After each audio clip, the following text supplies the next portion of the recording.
Ya, Assalamualaikum warahmatullahi wabarakatuh. Selamat siang Pak Nofrizal. Di Jakarta masih pagi ya.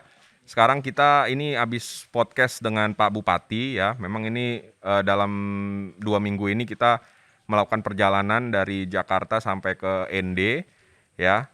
Sama seperti tahun lalu ya. Cuman saat ini bekerja sama juga dengan MEBI ya, Masyarakat Energi Biomasa Indonesia. Jadi stakeholders kita udah semakin banyak nih, selain kementerian ada juga organisasi dan juga mudah-mudahan besok juga akan kita lakukan penandatanganan kontrak kerjasama dan juga jual beli pelet ya, Mas Lambok ya, untuk program TOS ini. Dan sekarang perlahan-lahan kita sudah mulai menggunakan detail engineering design nih ya, pelan-pelan mesin dan segala macam sudah kita implementasikan. Nah, mungkin mewakili dari pertanyaan banyak orang nih ya, makanya kita mencoba untuk melakukan wawancara karena sekarang sebenarnya sampah itu sudah semakin terkonstruktif ya definisinya ya, Pak Brunner ya. Jadi yang kita lakukan di ND ini adalah menggunakan sampah organik dan juga sampah biomasa untuk pembuatan pelet ya, pelet energi. Jadi RDF dan SRF-nya mungkin kualitasnya kualitas yang premium mungkin ya, karena bahan bakunya adalah lebih banyak biomasa dan organik. Nah, mungkin bisa ceritakan sedikit nih Pak Nofrizal, kira-kira detail engineering design ini ditugaskan kepada kami dari Kementerian Lingkungan Hidup itu, tujuannya itu kira-kira untuk apa ya Pak ya? Ya, baik, terima kasih Mas Arief yang selalu penuh semangat ini. Ya. Selamat pagi Mas Made Brunner, Pak Lambok Selamat pagi dari Pak Nofrizal. PLN ya. Iya. Sebelum saya respon itu, mungkin saya mau cerita begini Mas Arief, bahwa dalam pengelolaan sampah di Indonesia itu ada dua skenario besar sebenarnya. Pertama adalah skenario bagaimana kita bisa mengelola sampah itu 100%, itu yang pertama. Yang kedua juga dalam pengelolaan sampah itu bagaimana kita bisa menurunkan emisi gas rumah kaca dari pengelolaan sampah itu sendiri. Oke. Karena ini yang memang menjadi tanggung jawab negara kita di tahun 2030 itu dari sektor limbah, khususnya limbah padat, sampah, itu ada target yang harus diturunkan dalam bentuk National Determined Contribution itu, NDC. Harus 11 juta ton CO2 ekuivalen tahun 2030 atau 26 juta ton kalau ada bantuan dari negara lain. Kemudian juga dalam konteks itu tentu kita juga harus mendesain pengelolaan sampah di Indonesia ini juga bagian dari upaya untuk mendorong net zero emission juga. Jadi kita sudah hitung saat ini dengan 52 off-takernya PLTU dan 34 plant semen di Indonesia, itu ada potensi untuk menurunkan emisi gas rumah kaca dari sektor limbah ini kurang lebih 4,6 juta ton CO2 per tahun. Jadi ini sangat potensial karena target kita kan 11 juta ton. Dalam konteks itulah kita secara maksimal mendorong teknologi RDF ini untuk menjadi salah satu opsi untuk menyelesaikan persoalan sampah dan menurunkan emisi gas rumah kaca yang memang menjadi target Indonesia. Selain sektor hutan, energi, kemudian limbah, perindustrian dan pertanian, gitu ya. Jadi upaya RDF ini kita dorong dalam dua konteks. Salah satunya adalah RDF komunal yang memang yang sudah kita siapkan detail engineering desainnya yang dibantu oleh teman-teman dari Comes to ARA untuk menyelesaikannya. Dan kita harapkan RDF komunal ini bisa maksimal juga dilakukan di berbagai daerah yang memiliki PLTU sebagai off-takernya. Jadi salah satunya di ND ini. Jadi kita harapkan ini akan menjadi masif tentunya ke depan, daerah sudah bisa melaksanakan karena sudah ada DED, dan mudah-mudahan juga insya Allah tahun depan di ND akan kita bantu dukungan untuk membangun RDF komunal dengan kapasitas 10 ton per hari tahun 2022. Terima kasih. Itu, nah ini mungkin Mas Lambok udah bisa melihat ya, jadi PLN itu sudah siap nih sebenarnya Pak Nofrizal untuk menjadi off-taker, tapi memang tantangannya itu adalah ketersediaan bahan baku. Nah, ND ini sebagai kabupaten yang PAD-nya ini sangat rendah, apalagi habis dihajar COVID nih ya. Nah, ini tadi Pak Bupati mengatakan ini benar-benar ambruk. Jadi memang benar-benar butuh dukungan dari pemerintah pusat ya. Setidaknya ya ini beberapa titik di desa-desa yang sudah siap itu mudah-mudahan bisa inline dengan program KLHK di 2022 ini. Nah, mungkin dari Mas Lambok ada pertanyaan ya terkait dengan sustainability ini itu dukungan-dukungan dari sisi regulasi sih kita sebenarnya terkait dengan detail engineering design ini. Silakan Mas Lambok. Saya kira mohon izin selamat pagi Pak Nofrijal. Terima kasih waktunya Mas Arif. Ya. Untuk dari sisi PLN saya kira sudah clear karena ini adalah co-firing itu adalah program strategik yang menjadi implementasi dari transformasi PLN ya. Pilarnya itu ada 4, green, lean, inovatif, dan customer focus. Jadi green memang di RUPTL kita yang terbaru 2021 sampai 2030 kita lebih mengarah kepada green energy. Jadi secara proses bisnisnya PLN untuk RDF terutama di ND, kita di ND ya, karena untuk RD mungkin ada 52 PLTU yang melakukan co-firing, tidak semuanya menggunakan RDF. Salah satunya yang mungkin saya kira leading adalah ND. Kita berkomitmen untuk menggunakan RDF biomass. Nah, itu secara kalau kita katakan strategi implementasi sebuah inovasi ya, marketnya itu kita jamin, PLN menjamin bahwa market itu open sehingga kita tidak perlu lagi menguras energi untuk mengelola market. Karena market listrik itu sangat stabil Mas Arif ya. 1 kali 24 jam 7 hari dalam seminggu. Kalau aja masih tutup jam 12 malam, kalau listrik nggak ada tutupnya. Jadi anytime berapapun ya, berapa banyak pun itu terserap. Kita punya skenario 10%, 20%, dan 30%. Nah, pertanyaannya kalau ditanya sanggup nggak PLN sanggup nggak PLN untuk membuat itu sustain? Kami kembali lagi kepada stakeholder kami, pemerintah Pak Bupati dan KLHK. Sanggup nggak memberikan kami 60 ton per day RDF? Nah, karena mesin kami sanggup untuk menelan itu 60 ton per day. Nah, secara teknis itu kita siapkan. Memang tanggung jawab kami adalah menyiapkan infrastruktur, melakukan reverse engineering untuk memungkinkan itu bisa sustain. Tapi secara teknologi itu jauh lebih mudah daripada secara regulasi. Regulasi kan itu butuh pertimbangan-pertimbangan. Tapi kita tetap open bagaimanapun progresnya. Kalau saya kira kalau marketnya itu sudah stabil, kita lebih punya potensi untuk sustain itu dulu dari PLN.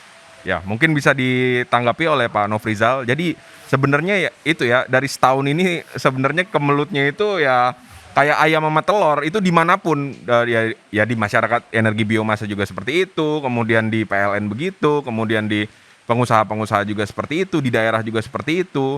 Nah, mungkin momen besok ini adalah momen penting di mana ya kita bisa akhirnya ibarat kata benang yang udah kusut udah kita pirit satu-satu, udah ini tinggal kita tinggal untuk ngejahitnya gitu Pak Nov. Kira-kira gimana nih Pak Nov dukungan dari KLHK terkait hal itu? Ya, terkait dengan RDF ini kan kita sudah firm sekali ya, karena bukan hanya untuk menyelesaikan persoalan sampah, tapi juga dalam upaya menurunkan emisi gas rumah kaca dari sektor limbah yang memang menjadi target dari negara kita begitu kan. Jadi itu yang pertama. Yang kedua, kita tentu sangat firm untuk mendorong ini, baik itu skala komunal maupun juga skala kota memang, dengan off-taker yang sudah ada. Jadi maksud saya, kita nggak usah lagi berdebat mana yang duluan, mana yang komitmen kita akan dorong. Jadi kalau ND berkomitmen, kita akan dorong. Mantap.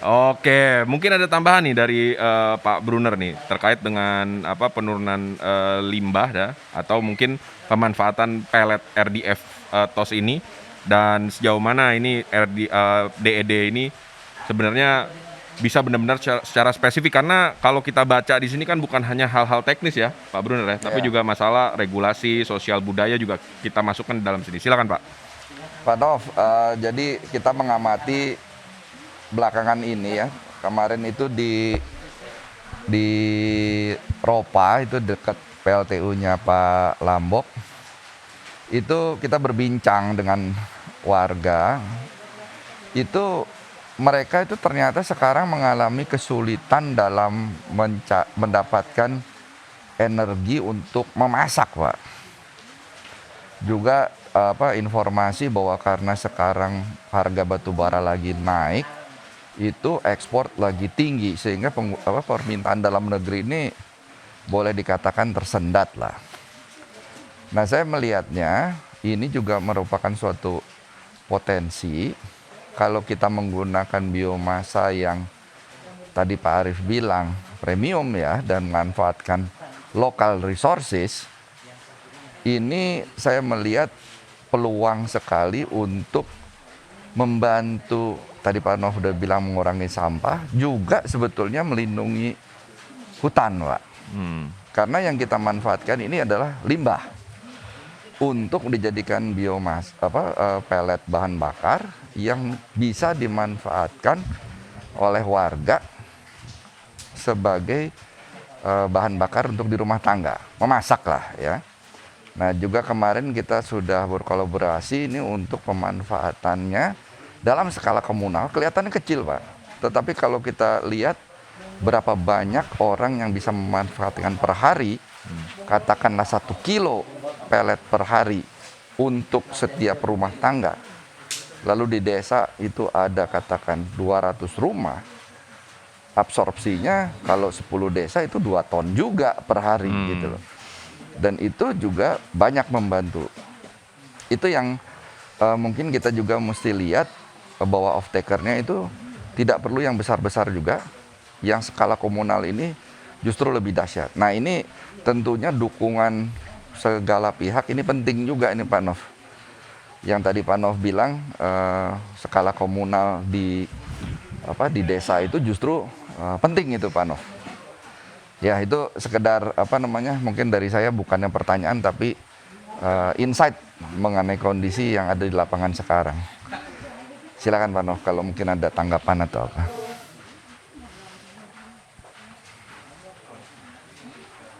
Halo? Komitmen ya dalam targetnya 23% untuk tahun 2025 kan. Untuk energi baru terbarukan. Jadi saya pikir ini sama-samalah kita. Yang pasti kita dari KLHK sangat firm dengan RDF ini, kita akan masifkan karena itu sebagai menyelesaikan persoalan sampah juga untuk menurunkan emisi gas rumah kaca yang memang menjadi target kita. Kan dari 5 sektor yang ditargetkan, sektor yang nomor 3 itu adalah dari sektor limbah. Betul. Yes, ada, betul. Iya Pak Nov. Oke, nggak terputus ya? Enggak. Oh, iya. Jadi memang mudah-mudahan ya nih Pak Nov dari ND ini selain kita memanfaatkan sampah yang tadi Bapak bilang, saya juga baru tahu ternyata sektor limbah itu termasuk dalam kategori sampah ya. Berarti kita sebenarnya udah inline juga ya dengan KLHK ya. Sangat. Nah, mudah-mudahan nanti ketika di sini berhasil, baru kita jajaki mungkin penelitian lebih lanjut ya Kamstuara dengan pihak-pihak terkait, sehingga kita bisa menyolusikan juga sampah-sampah kota ya untuk kebutuhan RDF ya, mungkin kualitinya mungkin grade 2 atau grade 3 gitu ya Pak Brunner ya. Nah, terakhir Pak,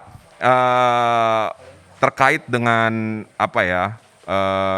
terobosan ya antara PLN, kemudian Pemda ND, kemudian startup company Kamstuara ya. Sebenarnya KLHK melalui Bapak Direktur Persampahan melihatnya seperti apa Pak? Karena mungkin ya baru di ND ini melakukan penandatanganan kontrak ya jual beli pelet walaupun skalanya masih kecil ya Mas Lambok ya. Nah, tapi setidaknya udah ada dokumen lah. Nah, sebelum saya ke Pak Lambok, sebelum ke Pak Nofrizal, saya mau tahu dulu sebenarnya fungsi kontrak ini walaupun kecil nanti bisa di scale up ke skala besar nggak sih Mas Lambok? Tentu. Ya mungkin Pak Nov nanti bisa menanggapi juga gitu. Iya. Kalau kita bicara pembangkitan dan supply bahan bakar, kita bicara tentang continuity supply ya. Itu jadi security of supply-nya harus kita jaga. Jadi tidak untuk suplai energi primer itu sangat kritikal. Jadi untuk yang sekarang memang kita jangka waktu kontraknya kita untuk kontrak harga untuk 1 tahun, tapi ke depannya harusnya itu dalam jangka waktu 5 tahun itu dijamin. Jadi ada SLA Service Level Agreement baik dari pihak PLN maupun dari pihak penyedia. Memang kita masih melihat karena ini masih baru, ada beberapa risiko yang harus kita mitigasi. Oleh karena itu kita memang prudent untuk menjalankan kontraktual ini. Kita dalam 1 tahun ini tentu akan kita pelajari di mana hal-hal yang perlu diperbaiki. Tapi kalau kita tidak memulai, kita tidak akan mendapatkan progres. Jadi saya kira memang walaupun kecil, kalau bisa ini dioptimalkan oleh banyak pihak ya untuk sebagai artinya risiko itu tidak usah semua yang menanggung, biar di ND risikonya kita yang memitigasi dengan skala kecil. Kita kontraknya itu memang hanya 1.700 ton, tapi untuk ukuran ND itu luar biasa. 1.700 ton itu berarti akan menyerap sampah sekitar 6.000 ton ya, 6.000 ton sampah segar. Nah dengan skala kecil itu risiko yang kita hadapi juga kita bisa mitigate dengan kemampuan atau sumber daya yang dimiliki oleh unit OPK Flores dan oleh pemerintah Kabupaten ND. Mungkin itu dari sisi kami. Dan itu bisa ditingkatkan sampai ke 30% ya, Mas Lambok ya. Artinya kalau 1.700 berarti kali 3 aja tuh, berapa berarti itu? Kurang lebih seperti itu. Ya, mungkin tanggapan dari Pak Nofrizal seperti apa Pak? Sebagai penutup Pak, kita semua sudah siap. KLHK juga sudah membantu dengan DED. Tinggal ke depan kira-kira apa yang akan kita lakukan di 2022 ini Pak? Saya pikir pembelajaran dari ND ini sangat lengkap ya Mas Arief ya. Pertama kita juga mendapatkan DED sekarang satu. Kemudian yang lebih penting sebenarnya adalah pola kolaborasinya ini yang penting menurut saya. Ada kolaborasi dengan PLN-nya, dengan pemerintah daerahnya, dengan masyarakatnya, dan juga ada kolaborasi dengan teman-teman dari NGO dan juga startup-nya. Jadi maksud saya ini polanya ini yang paling kelembagaannya ini juga kita belajar dari ND ini.